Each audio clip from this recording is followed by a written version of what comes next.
Hey again, everyone.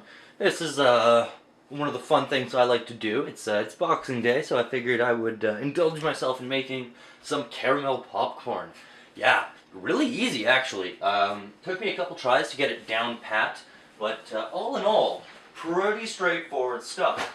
You are going to require a few pieces of technology for this. A popcorn popper, or you can pop it on the stove with a little bit of oil and a little bit of butter. Make sure to keep turning that or else it'll burn. You're also going to need a candy thermometer. Super important. What you're going to want to do is you're going to want to test it first in regular water. As you know, regular water will boil at 100 degrees Celsius or whatever it is in Fahrenheit, because you guys are weird. But for whatever the difference is for your elevation and all that, make sure you calculate that into the recipe. Making candy is kind of like a science. You need to have proper measurements, you need to have proper temperature, and if you don't, it's all going to explode. Not actually true, but please, when you start making your candy, use the recipe. So I'm using the most easy recipe in the world. It basically calls for a cup of sugar, a cup of butter, a quarter cup of corn syrup, and a tiny little bit of baking soda right at the end. And yeah, I will mention that this recipe goes up to 140 degrees Celsius, which is roughly 280, I think, 285 in that range. Anyways, I live in Alberta, in a really tall part of Alberta. So what happens up here is when you're at like 3,000 odd feet above sea level, you're going to want to take off 2 degrees per 500 feet. So for me, instead of 140, I go to 128. Anywhere between 125 and 128, I found that works really well. Under 125, you get really chewy and it sticks to your teeth, and it's not really a crunchy caramel like you'd want it to be. So I've got the candy thermometer in, and it's just above the bottom, right? Now I'm slowly melting my butter, like super slow. I've got it on about 2 right now, so 2 out of 10. So it's pretty low, and you don't want to boil your butter. Sorry for cutting in front. If you boil your butter, you're gonna get a separation of the milk solids, no, the milk solids and the fats, and you don't want that because that makes that's probably a little too high right now. So I'm gonna bring it down a little bit. This is 3/4 cups of butter. So I'm making a 3/4 recipe because I've got an extra chunk of butter. I didn't want to waste it. So this is what we're going to do today. So I'm going to let this boil, or not boil, melt. And to speed up the process, I'm just going to break up the butter a little bit now that we've got some stuff in the bottom. At about this point, I'll add my corn syrup just to give it a little extra... give the butter something else to heat up and to melt with, get more surface area kind of going on. You understand, right? Fill it up. So I'm going to do that. I'm going to use my Crown's Golden Corn Syrup. Please, Crown's is fine. It's just, it's not the best company. They use a lot of GMO, obviously. Like 98% of our corn crops is GMO. So you can go ahead and use whatever you'd like, but I know that there's better corn syrups out there. As far as I know, you should be able to use any sugar-based syrup for this. It's you can use an agave or probably even a maple, but corn syrup works particularly well because it thickens. It gives that rich darkness to it. I only use dark syrups, generally speaking. Just generally, they just have a little bit more in terms of nutrition and oomph, if you will. So, next thing is I've pre-weighed out a 3/4 cup thing of sugar, which once this is all nice and melted, I'll add directly to it, stir it really, really lightly until it's all blended together. One of the things you might have noticed is that I'm using a glass cooking pot. I really like cooking in glass, mostly because of its even distribution of temperature. It retains heat really well, which is good, especially for the final pour. Also, I've owned these for so long. They've been in the family now for 2 generations. These are seriously one of the best pots in the world. It's really too bad that government agencies and other things like that don't approve of the sales or of of these kind of containers in general for their drug cooking purposes, but I'm glad I have some because they are really, really nice for making candy. If you can't use one of these, try and use a stainless steel pot with a thick bottom. You really need that heat control. Heat control is very important in candy making. If the heat fluctuates too much, it'll separate during the pour or separate during. Not a big deal. You can reincorporate it. But if you're like changing around your temperature right at the very end to like speed it up or to slow it down, or it's probably gonna fail on you. So again, I've got it at 3.5 now, which is my ideal cooking temperature in this location. You've also got to be aware that your humidity level, so if it's raining out and you've got super high humidity, it might not be the best day to cook.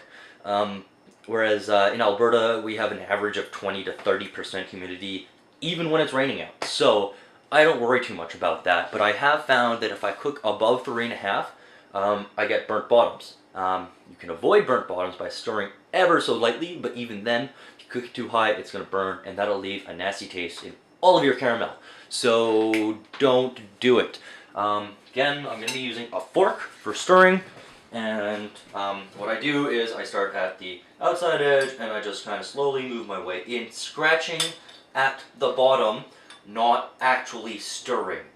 You don't want to stir your candy or else it'll separate. Let it do its thing. Eventually it'll start boiling on itself. You need the extra room in the pot for this reason. So I've got the sugar in there, and this is the only time I will actually stir. I want to incorporate that as good as possible. And basically what I'm looking for is basically the consistency of like a grainy maple syrup. So it's not super heavy. It's not like a molasses heavy, but again, it's not like a light butter. It's still got some, some cling to it.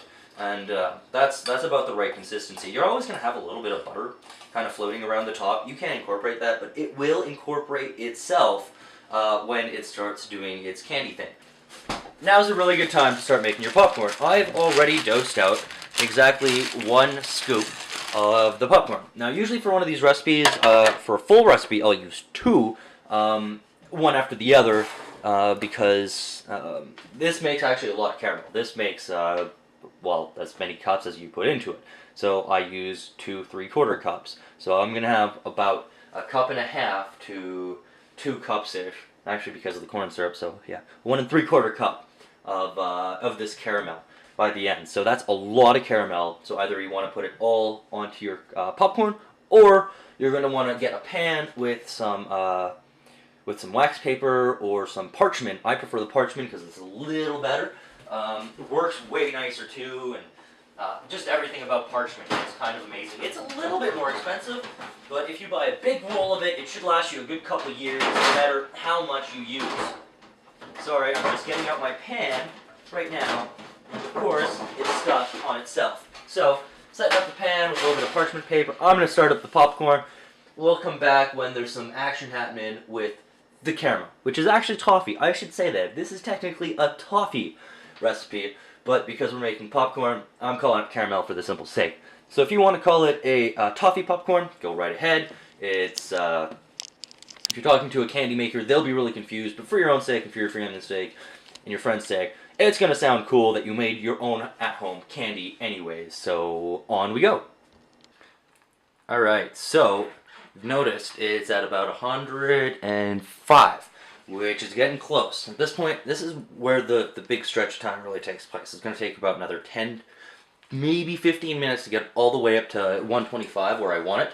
And so I've just used 4, and oh, you can't see that. But okay, basically I stir about every 5 to 8 degrees. So in the next 20 degrees, I will stir between 3 and 4 times, making sure to really scrape the bottom slowly, while trying not to stir. The sugar itself is doing all of the work for me. And that is basically what you want. Because, like beer, and like gardening, It is its own master, and it'll just do as it wants. It's a honey badger. It doesn't care. Well, it does care, because if you stir it too often, it gets mad at you. So, some people also say that by putting a lid over top in the first few minutes, and letting the steam kind of build up around the edges, you don't get as much sticking to the sides, which I actually found was very true, but not overly important. A little bit of stickage is not a problem because it washes off with hot water. Super easy cleanup. This is one of the nicest, fastest, easiest, most fun projects I do, and yeah, instant gratification with sugar and butter, which I don't see going wrong. Alright, so last step is to make sure you're all ready for your pour and that you've got your baking soda handy. So you want 1 teaspoon of baking soda. This is going to allow it to puff up.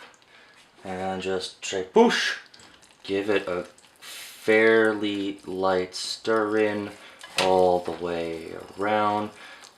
Nice and slow again, or else it will just turn into crap. And then you're going to pour it all the way around your popcorn. As much as you want.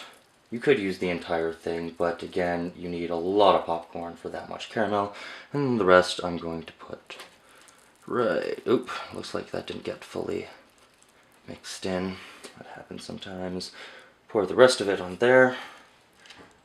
And I'm going to use my fork and just kind of awkwardly get out the rest of this toffee caramel.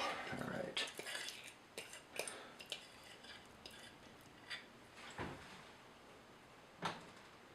Alright, you can smooth that out a little bit.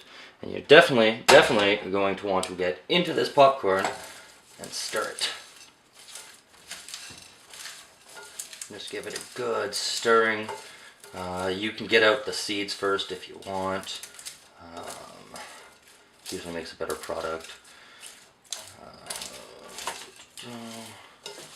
Stir the seed, stir it all in, stir it all in, stir it all in.